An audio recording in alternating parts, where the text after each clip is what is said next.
I started Girls Burn Brighter by Sobareo expecting a completely different story. I had read summaries and reviews that talked about how it was a beautiful story about the power of friendship that crossed borders from India to America. I went in with, I guess, the assumption that it was going to be maybe about a foreign exchange student or a woman on travels that made a friend and they ended up visiting each other. That's not what it's about at all. The story is about two young girls, Purnima and Savitha, in India. We get to follow them from girlhood to adulthood. But it is, as I said, I was expecting something completely different going into it, and at times it was hard to read. I'm gonna save any kind of spoilers for later, but it gets quite harsh. I thought this was gonna be a happy story about the power of friendship, and it turns out this story is really more about how terrible it is, what a crime it is to be born female in India, especially if you are born into poverty. Certain things happened that it was hard to make myself turn the page. Purnima and Savitha work the looms. They are weavers.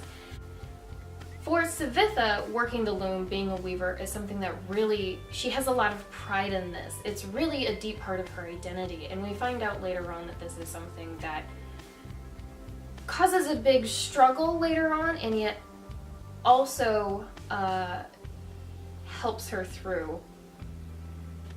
Language barriers come up, and how Sobareo is able to write their thought process in those moments of misunderstanding, I thought was very well done. So this book definitely does deserve all the praise it gets. I am definitely glad that I did pick this up and read it, and it was a good read.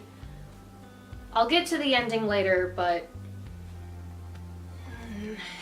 in the end, it is mostly a story about the power of friendship.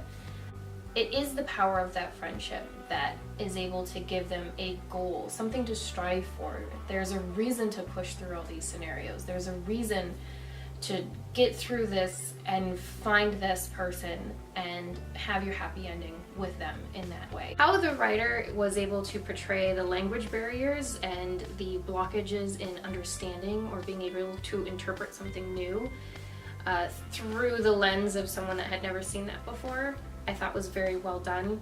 I did not like the ending.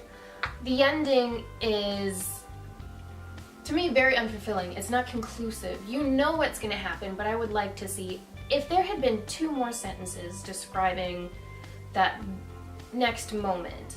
I would have been so much happier. I'm going to go ahead and jump into some spoilers.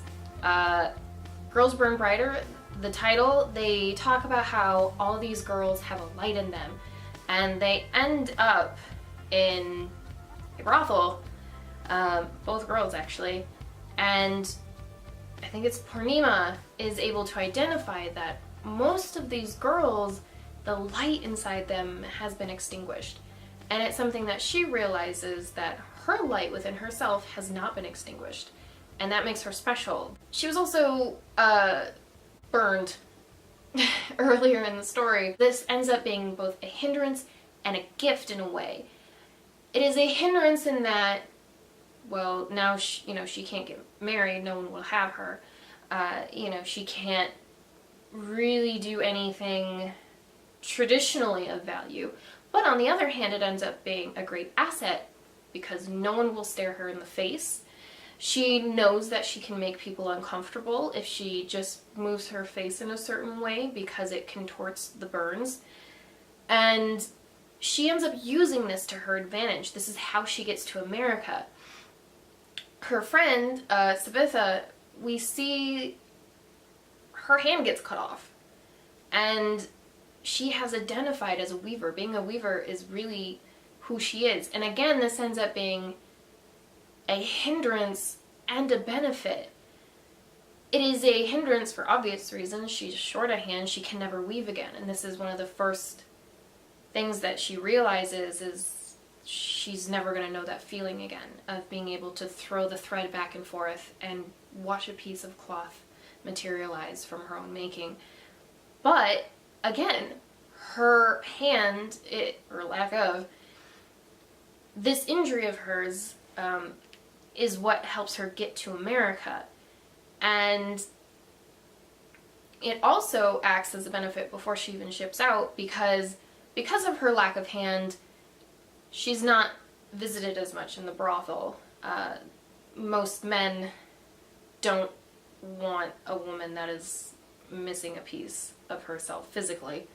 I mean, they're all missing a piece mentally, which also comes up. Their light has gone out. So she doesn't need to be visited by men as frequently, but she gets charged more per client,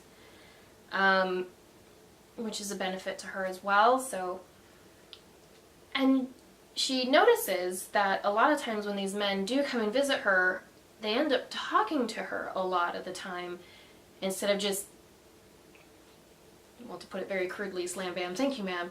So she ends up talking to these people more. She's not being used up as much physically, and this helps her kind of regain herself a little more. The light within her is able to shine brighter for a little while.